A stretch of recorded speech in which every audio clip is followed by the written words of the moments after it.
On Women. Excerpted from Studies in Pessimism. Arthur Schopenhauer. 1913. Narrated by Skeptical Waves. Schiller's poem in honor of women, Würde der Frauen, is the result of much careful thought, and it appeals to the reader by its antithetic style and its use of contrast, but as an expression of the true praise which should be accorded to them, it is, I think, inferior to these few words of Jouys. Without women, the beginning of our life would be helpless, the middle, devoid of pleasure, and the end, of consolation. The same thing is more feelingly expressed by Byron in Sardanapalus.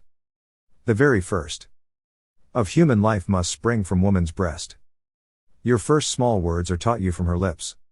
Your first tears quenched by her, and your last sighs too often breathed out in a woman's hearing. When men have shrunk from the ignoble care of watching the last hour of him who led them. Act I Scene 2. These two passages indicate the right standpoint for the appreciation of women. You need only look at the way in which she is formed, to see that woman is not meant to undergo great labor, whether of the mind or of the body. She pays the debt of life not by what she does, but by what she suffers, by the pains of childbearing and care for the child, and by submission to her husband, to whom she should be a patient and cheering companion. The keenest sorrows and joys are not for her, nor is she called upon to display a great deal of strength. The current of her life should be more gentle, peaceful and trivial than man's, without being essentially happier or unhappier. Women are directly fitted for acting as the nurses and teachers of our early childhood by the fact that they are themselves childish, frivolous and short-sighted. In a word, they are big children all their life long, a kind of intermediate stage between the child and the full-grown man, who is man in the strict sense of the word. See how a girl will fondle a child for days together, dance with it and sing to it, and then think what a man, with the best will in the world, could do if he were put in her place. With young girls, nature seems to have had in view what, in the language of the drama, is called a striking effect, as for a few years she dowers them with a wealth of beauty and is lavish in her gift of charm, at the expense of all the rest of their life, so that during those years they may capture the fantasy of some man to such a degree that he is hurried away into undertaking the honorable care of them, in some form or other, as long as they live, a step for which there would not appear to be any sufficient warranty if reason only directed his thoughts. Accordingly, nature has equipped woman, as she does all her creatures, with the weapons and implements requisite for the safeguarding of her existence, and for just as long as it is necessary for her to have them. Here, as elsewhere, nature proceeds with her usual economy, for just as the female ant, after fecundation, loses her wings, which are then superfluous, nay, actually a danger to the business of breeding, so, after giving birth to one or two children, a woman generally loses her beauty, probably, indeed, for similar reasons.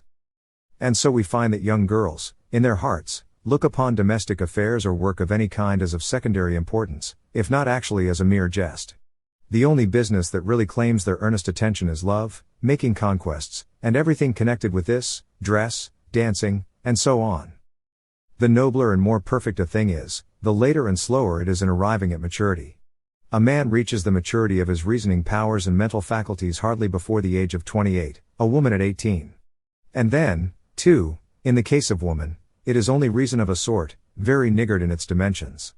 That is why women remain children their whole life long, never seeing anything but what is quite close to them, cleaving to the present moment, taking appearance for reality, and preferring trifles to matters of the first importance. For it is by virtue of his reasoning faculty that man does not live in the present only, like the brute, but looks about him and considers the past and the future, and this is the origin of prudence, as well as of that care and anxiety which so many people exhibit. Both the advantages and the disadvantages which this involves, are shared in by the woman to a smaller extent because of her weaker power of reasoning.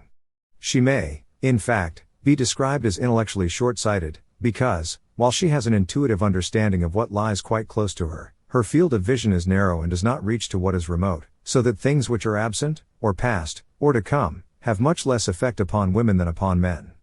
This is the reason why women are more often inclined to be extravagant, and sometimes carry their inclination to a length that borders upon madness.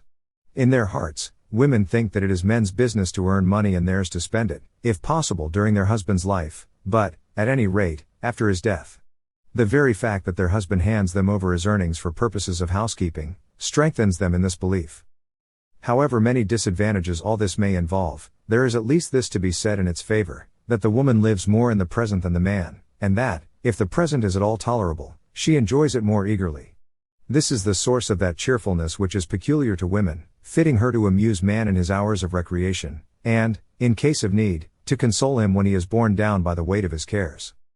It is by no means a bad plan to consult women in matters of difficulty, as the Germans used to do in ancient times, for their way of looking at things is quite different from ours, chiefly in the fact that they like to take the shortest way to their goal, and, in general, manage to fix their eyes upon what lies before them, while we, as a rule, see far beyond it, just because it is in front of our noses.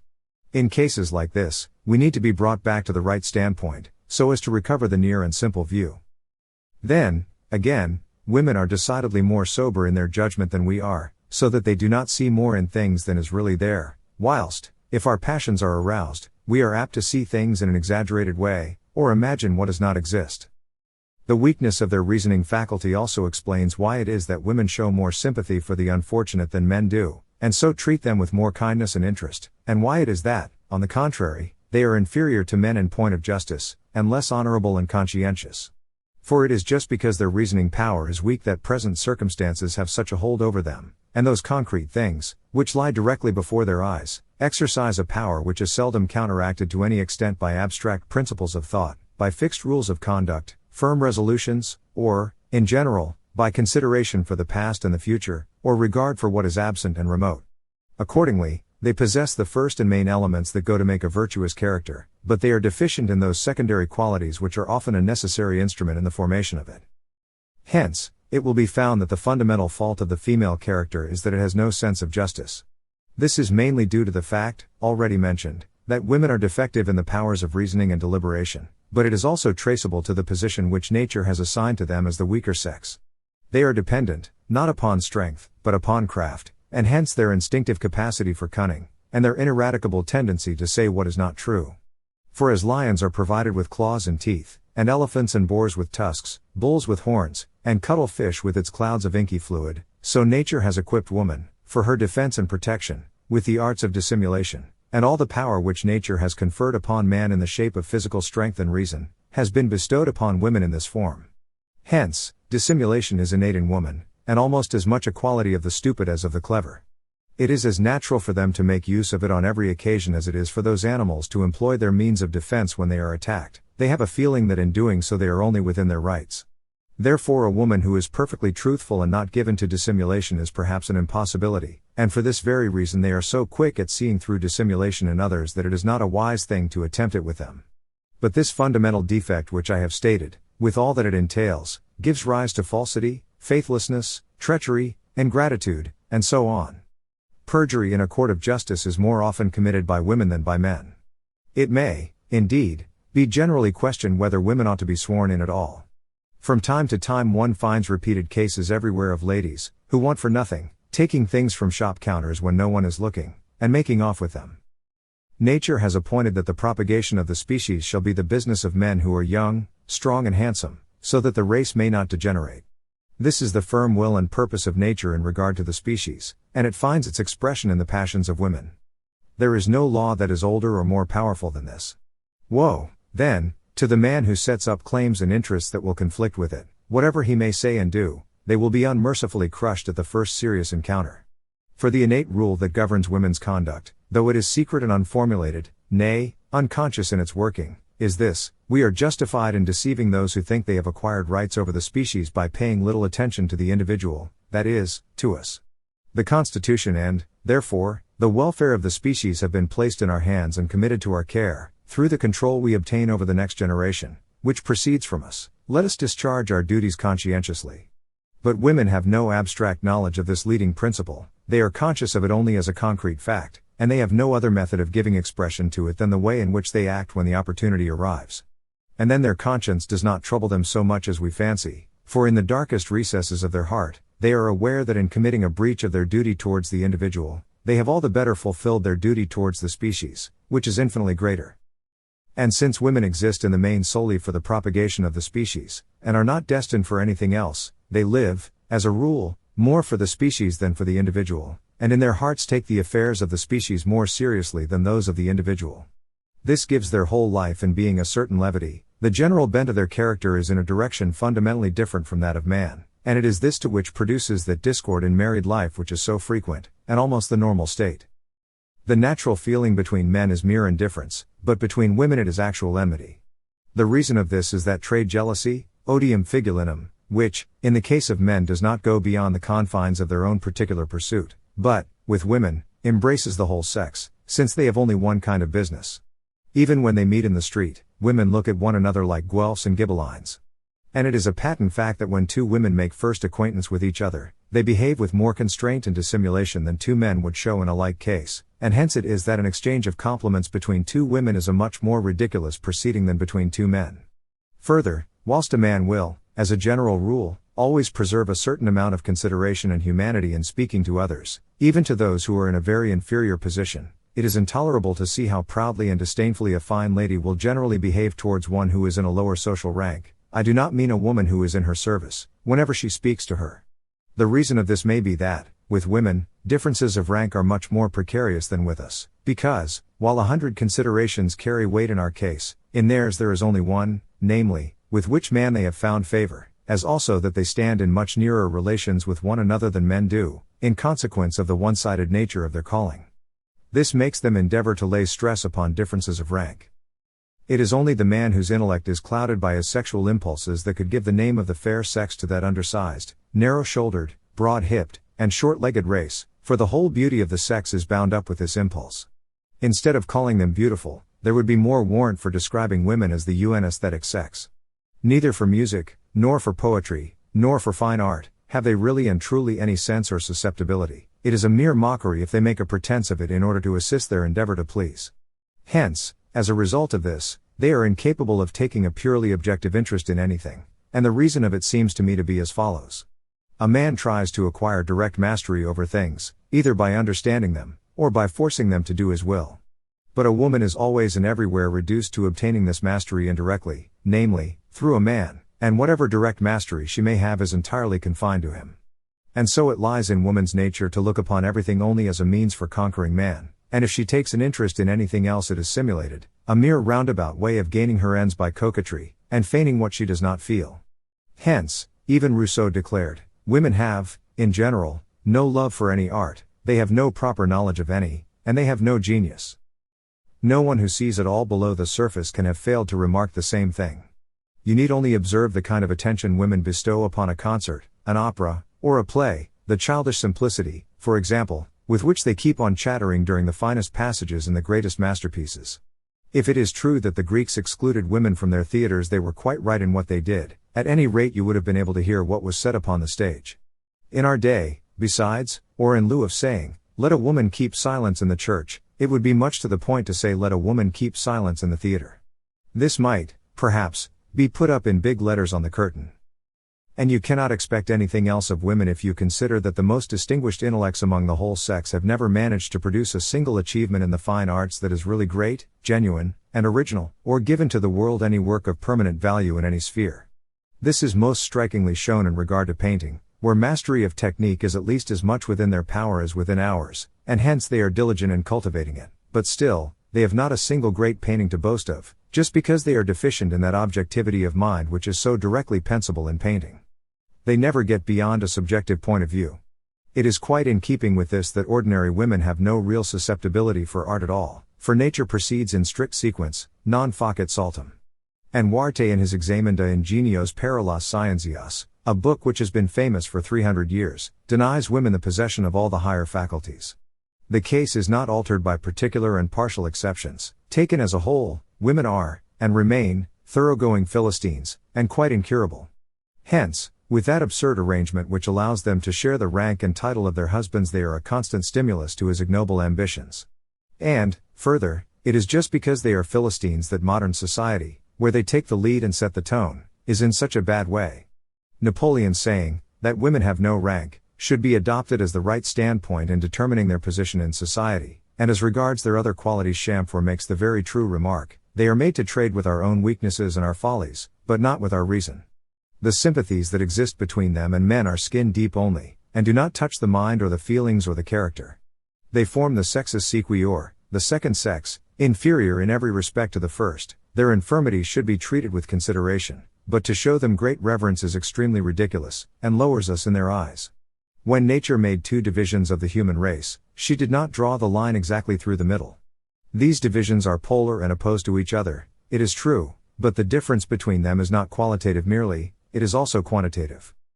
This is just the view which the ancients took of woman, and the view which people in the East take now, and their judgment as to her proper position is much more correct than ours, with our old French notions of gallantry and our preposterous system of reverence, that highest product of Teutonico-Christian stupidity.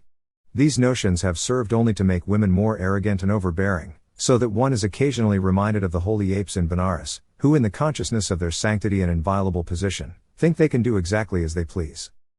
But in the West, the woman, and especially the lady, finds herself in a false position, for woman, rightly called by the ancients, sexus sequior, is by no means fit to be the object of our honor and veneration, or to hold her head higher than man and be on equal terms with him. The consequences of this false position are sufficiently obvious. Accordingly, it would be a very desirable thing if this number 2 of the human race were in Europe also relegated to her natural place, and an end put to that lady nuisance, which not only moves all Asia to laughter, but would have been ridiculed by Greece and Rome as well. It is impossible to calculate the good effects which such a change would bring about in our social, civil and political arrangements. There would be no necessity for the Salic law, it would be a superfluous truism. In Europe the lady, strictly so called, is a being who should not exist at all. She should be either a housewife or a girl who hopes to become one, and she should be brought up, not to be arrogant, but to be thrifty and submissive. It is just because there are such people as ladies in Europe that the women of the lower classes, that is to say, the great majority of the sex, are much more unhappy than they are in the East. And even Lord Byron says, thought of the state of women under the ancient Greeks, convenient enough. Present state, a remnant of the barbarism of the chivalric and the feudal ages, artificial and unnatural. They ought to mind home, and be well fed and clothed, but not mixed in society. Well educated, too, in religion, but to read neither poetry nor politics, nothing but books of piety and cookery. Music, drawing, dancing, also a little gardening and ploughing now and then. I have seen them mending the roads in Epirus with good success. Why not, as well as haymaking and milking? The laws of marriage prevailing in Europe consider the woman as the equivalent of the man, that is to say, from a wrong position. In our part of the world where monogamy is the rule, to marry means to have one's rights and double one's duties. Now, when the laws gave women equal rights with man, they ought to have also endowed her with a masculine intellect. But the fact is, that just in proportion as the honors and privileges which the laws accord to women, exceed the amount which nature gives, is there a diminution in the number of women who really participate in these privileges, and all the remainder are deprived of their natural rights by just so much as is given to the others over and above their share. For the institution of monogamy, and the laws of marriage which it entails, bestow upon the woman an unnatural position of privilege, by considering her throughout as the full equivalent of the man, which is by no means the case, and seeing this, men who are shrewd and prudent very often scruple to make so great a sacrifice and to acquiesce in so unfair an arrangement. Consequently, whilst among polygamous nations every woman is provided for, where monogamy prevails the number of married women is limited, and there remains over a large number of women without stay or support, who, in the upper classes, vegetate as useless old maids, and in the lower succumb to hard work for which they are not suited, or else become filles de joie, whose life is as destitute of joy as it is of honor. But under the circumstances they become a necessity, and their position is openly recognized as serving the special end of warding off temptation from those women favored by fate, who have found, or may hope to find, husbands. In London alone there are 80,000 prostitutes. What are they but the women, who, under the institution of monogamy have come off worse? Theirs is a dreadful fate, they are human sacrifices offered up on the altar of monogamy. The women whose wretched position is here described are the inevitable set-off to the European lady with her arrogance and pretension. Polygamy is therefore a real benefit to the female sex if it is taken as a whole. And, from another point of view, there is no true reason why a man whose wife suffers from chronic illness, or remains barren, or has gradually become too old for him, should not take a second. The motives which induce so many people to become converts to Mormonism appear to be just those which militate against the unnatural institution of monogamy. Moreover, the bestowal of unnatural rights upon women has imposed upon them unnatural duties, and, nevertheless, a breach of these duties makes them unhappy. Let me explain. A man may often think that his social or financial position will suffer if he marries, unless he makes some brilliant alliance. His desire will then be to win a woman of his own choice under conditions other than those of marriage, such as will secure her position and that of the children. However fair, reasonable, fit and proper these conditions may be, and the woman consents by foregoing that undue amount of privilege which marriage alone can bestow, she to some extent loses her honor, because marriage is the basis of civic society, and she will lead an unhappy life, since human nature is so constituted that we pay an attention to the opinion of other people which is out of all proportion to its value. On the other hand, if she does not consent, she runs the risk either of having to be given in marriage to a man whom she does not like, or of being landed high and dry as an old maid, for the period during which she has a chance of being settled for life is very short. And in view of this aspect of the institution of monogamy, Thomasius' profoundly learned treatise, De Concubinatio, is well worth reading, for it shows that, amongst all nations and in all ages, down to the Lutheran Reformation, concubinage was permitted, nay, that it was an institution which was to a certain extent actually recognized by law, and attended with no dishonor. It was only the Lutheran Reformation that degraded it from this position.